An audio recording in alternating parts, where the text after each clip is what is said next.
Unit 6, Gases, Lecture 1. In this unit, we're going to talk about properties of gases. We will mention the gas laws, many of which you are already familiar with, I dare say, stoichiometry involving gases, the kinetic molecular theory, and deviations from the ideal gas concept. Properties of gases, we need to talk about several items. We need to talk about motion, volume, attraction, and kinetic energy of gas molecules. Gas molecules are in constant motion, and in this constant motion they move in straight lines until a collision occurs. I suppose that if you were to look at them over an infinite length of motion, that they would probably curve a little bit depending on the gravitational pull. These collisions that they experience are perfectly elastic. Now, what does this mean? Well, a perfectly elastic collision does not gain or lose energy, and theoretically the molecule will rebound exactly. Is this true? In the real world, not quite. But for our purposes at this point, we will consider this to be the case. The volume of a gas molecule, the actual volume of the molecule itself, is negligible when compared to the space through which that molecule is allowed to move. It's like comparing the area of your footprint to the surface area of the state in which you live. The area of your footprint is virtually insignificant when compared to such a large area.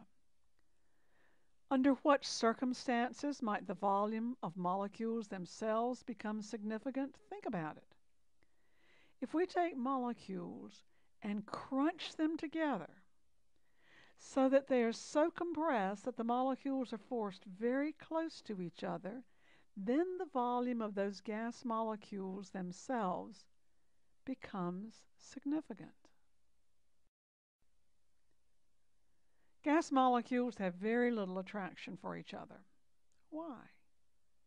Because they're so far apart, and they're moving so rapidly, theoretically. Attractive forces diminish rapidly with distance. Well, what kind of attraction does exist? When there are forces of attraction that are any degree of significance, those forces tend to be weak forces that result from instantaneous dipoles and so forth. We'll deal with instantaneous dipoles a little later in the course. For our purpose at this point, the attractive forces are negligible.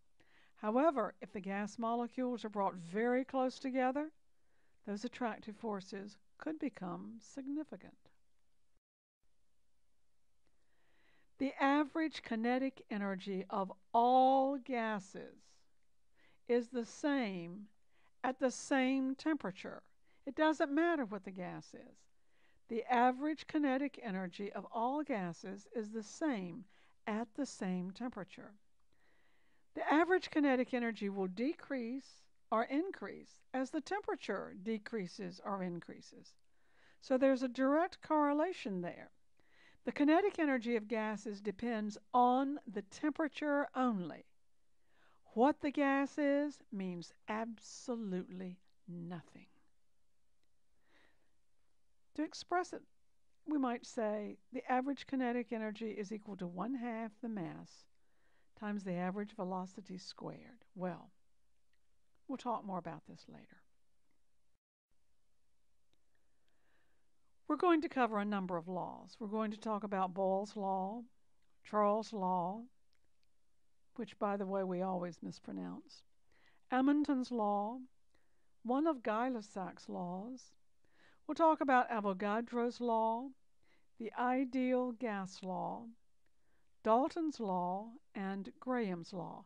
And folks, you should know them by their names, like this. Granted, if you gave the expanded name, such as Graham's law of diffusion, well, you could remember it like that, but you need to remember that it's Graham's law. Boyle's law. When the pressure increases, okay, we have a piston. What are you going to do? What's going to happen to the volume of that gas when the pressure increases? The volume will decrease, of course. And when the pressure is released, what will happen? The volume will increase. That's right. Of course, this is assuming what? That we're holding the temperature constant. The law then deals with the relationship between pressure and volume of a given quantity of gas at a constant temperature. Specifically, it says that volume and pressure are inversely proportional. As you increase the pressure, you decrease the volume, and so forth. So that volume is proportional to the reciprocal of pressure. Volume is proportional to 1 over pressure. Or, if you will, pressure times volume is equal to some constant C, as long as the temperature is held constant. How do we measure pressure? You probably know we use a device called a barometer. Now here's a barometer, the classic type of barometer. This barometer works by measuring the force of air pushing down on the surface of mercury in an open dish. Why is measurement in length? Because what we're measuring is the length of this column of mercury right here that is supported by the force of air pushing down on the surface of mercury. So we measure the barometric pressure in units like millimeters or something of that type. Now this is the classic old type of barometer. You don't see them in the lab anymore to any significant degree because mercury is so toxic and we don't want devices sitting around the lab with mercury exposed to the atmosphere. The device was an invention of Torricelli. Standard pressure is defined as the average pressure at sea level, and we call this pressure 1 atmosphere. Now this 1 atmosphere of pressure has a number of equivalencies. For example, 1 atmosphere is the same thing as 760 millimeters. That's enough pressure from the atmosphere to support a column of mercury 760 millimeters high. We often call this 760 torr in honor of Torricelli, the inventor of the barometer. But this 1 atmosphere is also 101,325 pascals, or, if you will, 101.3 kilopascals. It is also equivalent to 29.92 inches of mercury. Or, if you may say it's equivalent to 14.67 pounds per square inch. You should know these. Let's have a quick look at a manometer. Now this manometer is used to measure gas pressure in a closed container. And what I would like for you to do is notice the mercury levels. See that the levels are uneven. And what we're looking for is the difference in the mercury level in both sides. Where is the pressure greater? Is it greater in the flask or in the room? Now look at those mercury standings. Look here. Do you see that right here we have air pushing down? And it's pushing down hard enough to push the mercury all the way down here. While on the other side, the gas is only pushing hard enough to push the mercury down to this level. Therefore, the pressure is greater in the room. Remember, the mercury level will be higher on the side having the lower pressure, or it will be lower on the side having the greater pressure, whichever way. But how do we find the pressure in the flask? What if we're working a problem and we need to know the pressure in the flask? Well, we find that by adding or subtracting the height difference. in the two levels of mercury from whatever the room pressure is. For example, suppose we measure and find that the difference in the height of these two mercury levels is 88 millimeters. And we go to the barometer, and the barometer reads 759 millimeters, or 759 torr. Then to find the pressure in the flask, we take 759 minus 88 millimeters, and that gives us the 671 millimeters, which is the pressure in the flask. Got the idea? Now you can use it. Let's consider this problem. What volume would 300 milliliters of gas collected at 750 torr occupy when the pressure is changed to 820 torr? Well, we start out with our 300 milliliters and ask ourselves the question, when the pressure is increased, what happens to the volume? Remember, the pressure is increased, the volume decreases. That's right. So, if it decreases, the volume is going to decrease because the pressure increases as we go from 750 to 820. We use a ratio of those two numbers to give us a decrease in the volume. So we put 750 over 820. And that's going to give us 274 milliliters. And we are only justified in using two significant figures, so our answer is 270 milliliters. Got the idea? Let's look at Charles' law and ask ourselves the question, what happens to the volume of a gas when heat is applied? Well, let's strike a fire on this Bunsen burner and see.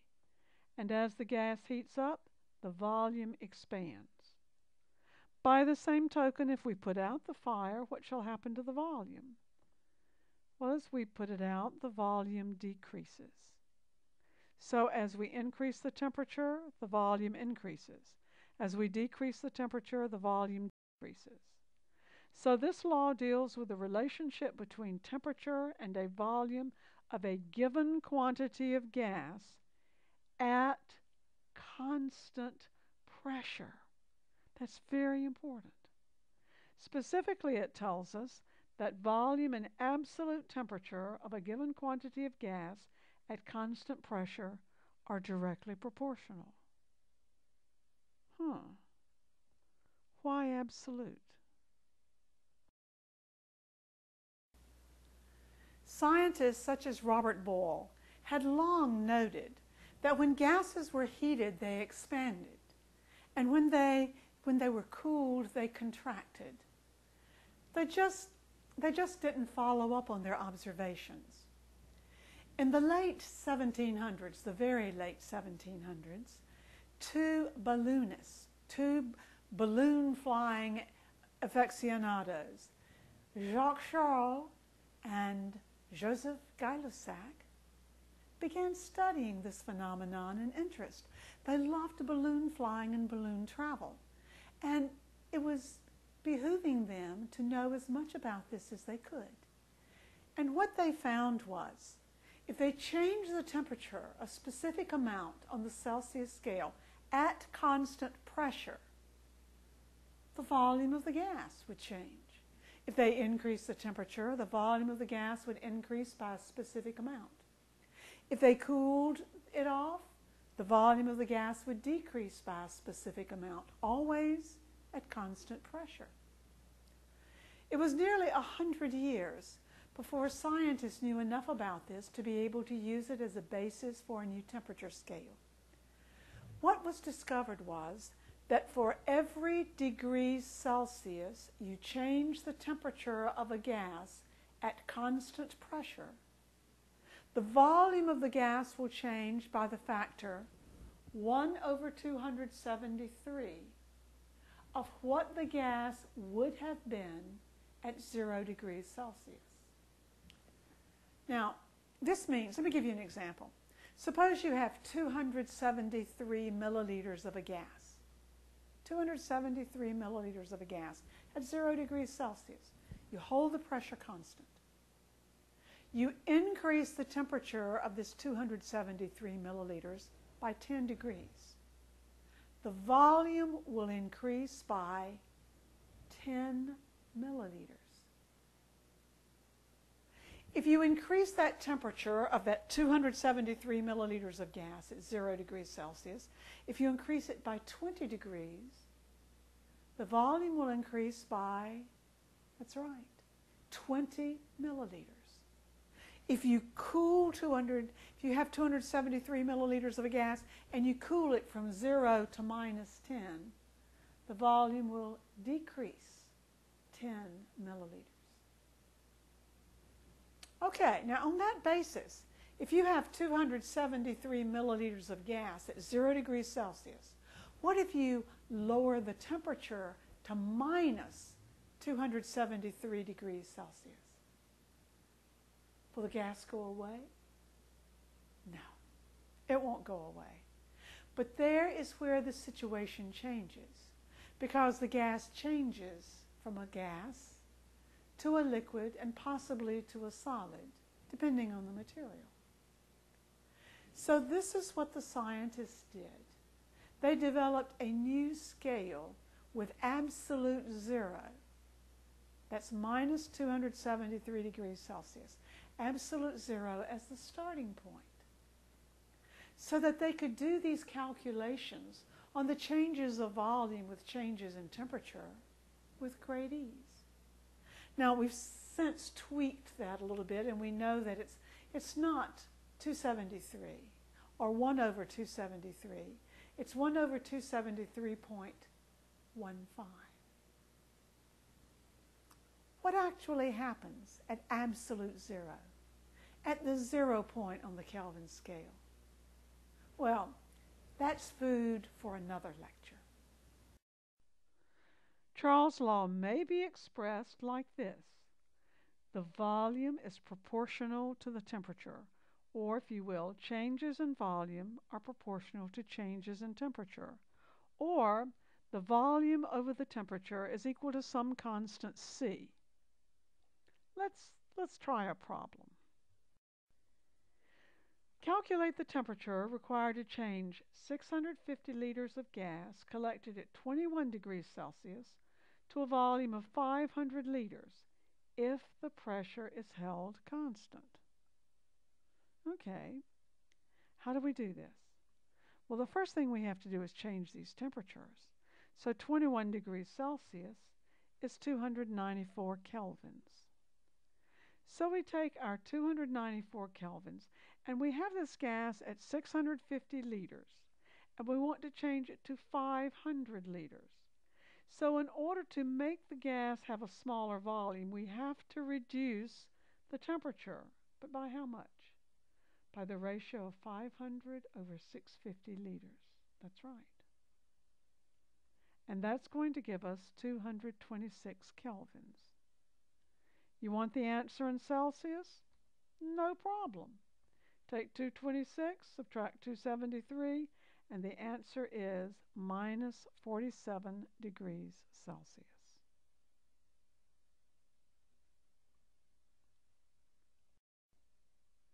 Amundsen's law.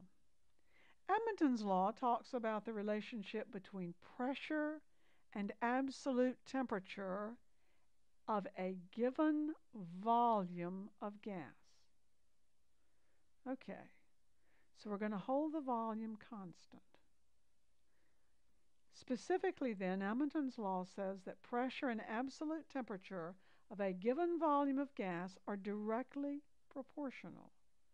So you hold the volume constant and watch for the relationship between the changes in pressure, the changes in absolute temperature.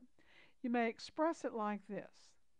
The pressure is proportional to the temperature, or the pressure divided by the temperature is equal to some constant C. The pressure of a gas is 680 torr at 25 degrees Celsius. We want to know the pressure in the closed container at 100 degrees Celsius. Well, 25 degrees Celsius is 298 K, and 100 degrees Celsius is 373 K. We've got to remember to use kelvins. So we start out with a pressure of 680 torr, and we have this 680 torr at 298 kelvins, and we're going to take it to 373 kelvins. We are doing what to the temperature? That's right, we're increasing it. If we increase the temperature, what are we going to do to the pressure? And the answer is, we're going to increase it. So we take the pressure and multiply it by a ratio of the temperatures, that will give us an increase. So I multiply it by 373 over 298 to get 851 torr. Do you see? This is always remembering that the volume. Gay-Lussac's law. Gay-Lussac's law has another name. It's also known as the law of combining volumes. Now, what happened is this. Gay-Lussac proposed that at constant temperature and pressure, volumes of reacting gases may be expressed as small whole-numbered ratios. Think about that. Constant temperature and pressure. Volumes of reacting gases may be expressed as small whole-numbered ratios. Well, we now know that it's a mole thing. And eventually, this led to Avogadro's hypothesis. Let's look at Avogadro's law. Avogadro proposed that equal volumes of gases at the same conditions contain equal numbers of molecules. That absolutely set the world of science on its ear when he came up with this proposal. How can that be? They said. Well, look at this. Let's consider the densities of some gases. And let's consider the densities of these gases at STP. Well, the density of helium at STP is 0.17846 grams per liter. Of nitrogen, 1.25046 grams per liter. Of oxygen, 1.42900 grams per liter. Now, knowing those values, let's calculate the volume of 1 mole of each at STP. Well, if it's, for helium, 0.17846 grams per liter, what we want to find is the volume of a mole. So we want to find liters per mole. And when we calculate it out, do this volume for 1 mole of each at STP. You may need to stop this video in order to do it. The volume of helium turns out to be 22.42900 liters per mole. What did you get for the volume of nitrogen? Well, when I worked it through, I came out that nitrogen's volume is 22.40254 liters per mole. And oxygen, I have the volume as 22.39244 liters per mole. Folks, round these to 3 significant figures. And do you see that the volume of each of these will be 22.4 liters per mole? What we've done is we've determined that 1 mole of a gas at STP occupies approximately 22.4 liters, regardless of what the gas is. STP, you do recall STP, don't you? STP is standard temperature and pressure. Standard temperature is 0 degrees Celsius, or 273 kelvins. Standard pressure? Well, standard pressure is 1 atmosphere, or its equivalent, 29.92 inches, 101,325 pascals, whatever. Why do we have to have a standard? Why can't we say, well, we just know that if we heat a gas, it's going to expand. If we cool it, it's going to contract. Why do we have to have a standard? We have to have a standard in order to be able to compare gases. Because gases are so responsive to changes in temperature and pressure, in order to compare their volumes, for example, we have to set certain parameters. And the parameters that we generally use are the parameters we call STP. you remember the mole roadmap? Yeah, you remember that. We start out with a mole, and what is a mole? It's 6.022 times 10 to the 23rd things. Yep, I thought you remembered it. And that mole has a mass of the gram atomic weight or the gram molecular weight. Remember that. And a mole is molarity times liters when you're talking about solutions. Yes, yes. Well, now we know that a mole is 22.4 liters of a gas at STP. So we have expanded our mole roadmap once again. In this problem, we need to know how many moles of hydrogen are present in 350 liters at 105 kilopascals and 14 degrees Celsius. Well, we're going to start off with our 350 liters. But what are we going to do with it? We're going to convert the volume to STP, because STP is where we know our relationship between volume and moles. So to convert 350 liters to STP, let's start with pressure first. We have it at 105 kilopascals, and we're going to take it to 101.3 kilopascals. We're going to reduce the pressure, which is going to allow that volume to expand. So we multiply it by a ratio of 105.0 over 101.3. Now we have allowed for the impact on the volume due to change in pressure. Now let's go to temperature. Well, the temperature is going to be 273 over 287. Why? Because 14 degrees Celsius converts to 287 kelvins. And we're going to take it from 287 kelvins to a cooler temperature of 273, which is going to make that gas want to contract. So we have to use a contracting ratio of 273 over 287. Now we have it to the volume of gas at STP. Now we need to convert it to moles by multiplying by 1 mole over 22.4 liters. And when I worked this out, I came out with 15.4 moles hydrogen. Got the idea?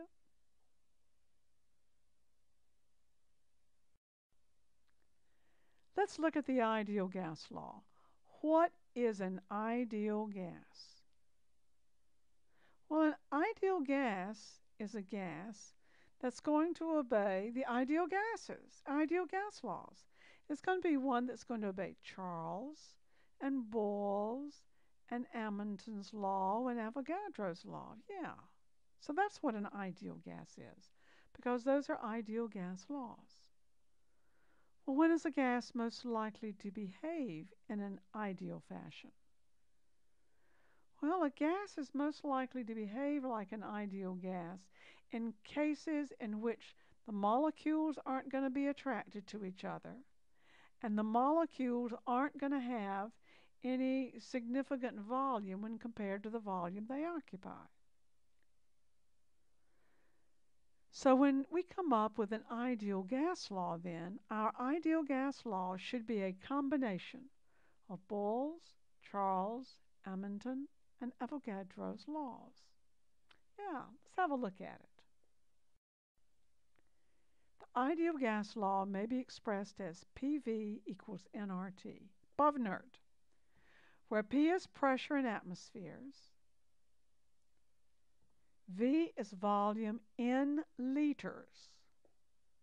Of course, you know what moles is. Yeah, N is moles, of course.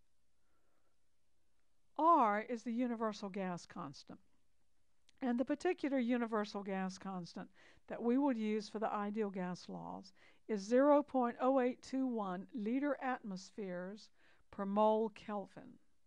I'm not going to go through and show you how that was derived. That's a story for a later date, probably a PChem story.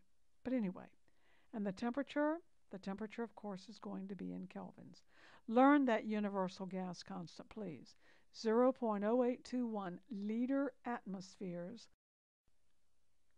Let's calculate the number of molecules of a gas in 286 milliliters of that gas at 41 degrees Celsius and 726 torr.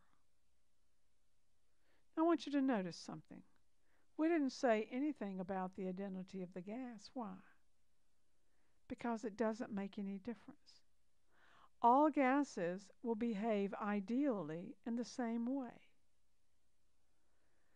Well, so the first thing we have to do is find the moles of the gas. And then we can very easily convert to molecules. So we use PV equals nRT. We want moles of the gas. N is going to be equal to PV over RT.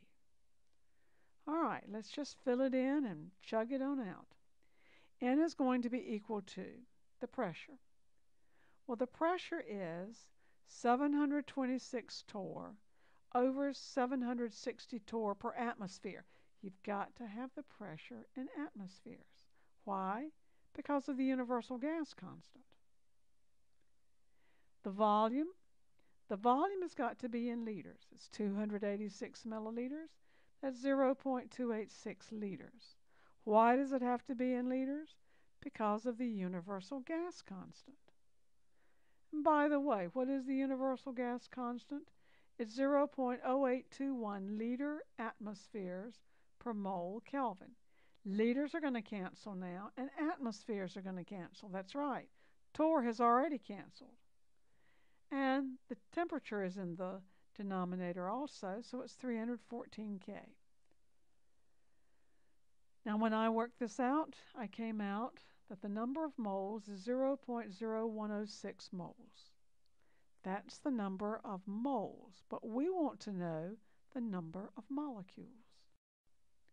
So let's find the number of molecules by taking our 0.0106 moles times 6.022 times 10 to the 23rd molecules per mole, and that's going to give us 6.4 times 10 to the 21st molecules.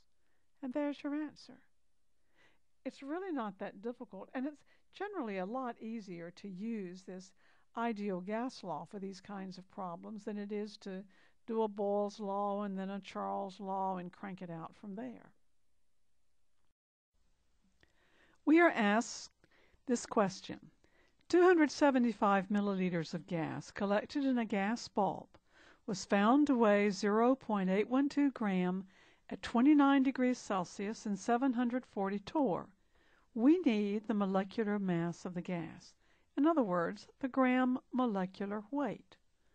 Well, this seems to me, since it's involving volume and it's involving mass, it has temperature and pressure, it seems that it's an ideal situation for PV equals nRT. But let's do a little fudging on this formula. Let's do PV equals, and let's change from moles to grams over gram molecular weight, RT. Now when we do that, we can make a couple algebraic manipulations here and see that PV times gram molecular weight is going to be equal to G RT. Therefore, we should be able to calculate gram molecular weight by taking grams times R times T over pressure times volume. Yeah, let's do it this way. All right, the gram molecular weight then should be equal to, let's see, the grams is 0.812 grams times R, and of course you know R, 0.08212. And what are the units for 0.08212? That's liter atmospheres per mole Kelvin. Yeah. Times the temperature, and the temperature is 302 kelvins. Yeah, you take that 29 degrees Celsius right here. That when you add that to 273, that's 302 kelvins. 302 K over. Now the pressure is given us in 740 torr, so we're going to take 740 torr over 760 torr per atmosphere. And let's see. Now what do we need? We need the volume. And the volume is 275 milliliters. We need that in liters. 0.275 liters. We've got to keep these units consistent. All right, let's check on our units now. Liters are going to cancel liters. Kelvin will cancel Kelvin. Grams won't cancel anything. Torr will cancel torr. Atmospheres will cancel atmospheres. And I believe that what we're going to wind up with happens to be grams per mole. And that's exactly what we want. Now run it through. Remember, when you divide by 740 over 760, you invert and multiply. I know you know that. I just feel better reminding you. So work it out. I come out with 75.2 grams per mole. Yeah.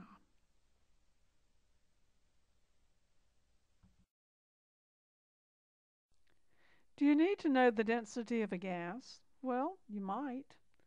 And the ideal gas law is a really good vehicle for determining the density of a gas at a variety of conditions. Remember, PV equals nRT. But moles.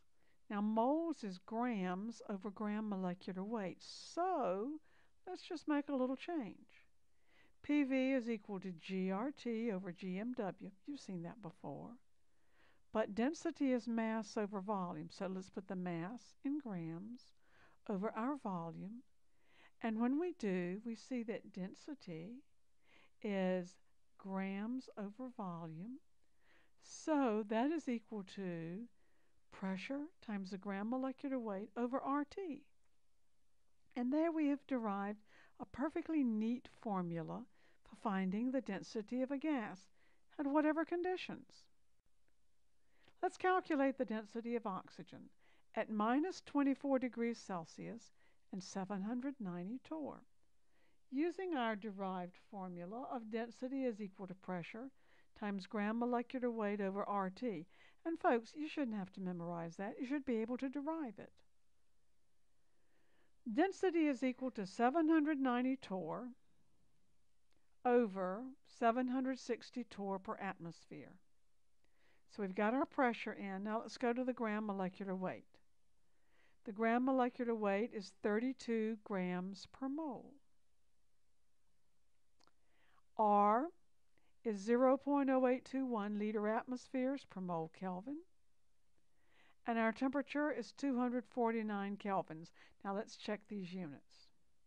Torr will cancel torr. Moles will cancel moles. Atmospheres will cancel atmospheres. And let's see. Oh, yes, kelvins will cancel kelvins.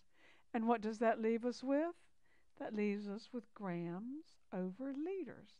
Yeah, density. And I calculate the density to be 1.63 grams per liter. Let me pause a minute and let you catch up. Remember, it's important to cancel those units. Dalton's law. Dalton's law tells us that the total pressure of a mixture of gases is the sum of the individual pressures of the constituent gases, and we call that partial pressures. So the total pressure on a mixture of gases is going to be the sum of the pressures of the individual constituent gases. So to express that, we would say the total pressure is the pressure of A plus the pressure of B plus the pressure of C. Yeah, seems simple enough, doesn't it? But now remember, from PV equals nRT, we know that pressure is equal to nRT over V. So the total pressure then of a mixture of gases is going to be the moles of A times RT over V plus the moles of B times RT over V plus the moles of C times RT over V. And collecting like terms, we find the total pressure is equal to the sum of the moles times RT over V. Now, folks, this suggests that the pressure exerted by a particular gas is going to be the same regardless of whether or not other gases are present. The other gases just come in and add their pressure to it. They don't change the pressure of the first gas, for example. Those gases. Furthermore, the pressure of the mixture of gases depends on how many gas particles are there. It doesn't matter what those gases are. And this, of course, is assuming no reaction takes place among those gas particles. But we have to make those assumptions. So the pressure of a mixture of gases depends on the number of gas particles present. Period. Let's look at mole fraction. Mole fraction is an interesting way of expressing some of this. Mole fraction is the moles of a particular gas over the total moles. The sum of all of the mole fractions of all of the gases in the mixture is going to equal 1. Sure. So the partial pressure of a gas in a mixture of gases may be thought of as the mole fraction of that gas times the total pressure. If you have a total pressure of 800 torr and you've got two gases, and the mole fraction of one of the gases is 1/3 and the other one is 2/3, then do you see that the one that's 1/3 would be 1/3 of the 800 and the other would be the rest? Let me show you like this. The mole fraction of A times the total pressure is the pressure of A. The mole fraction of A times the total pressure is the pressure of A. Or, if you will, the mole fraction may be thought of as the pressure of A over the total pressure of all the gases. Now, I'm going to pause for a minute and let you scratch your head and get your notes down very, very correctly on this so that you can sit down and think about it.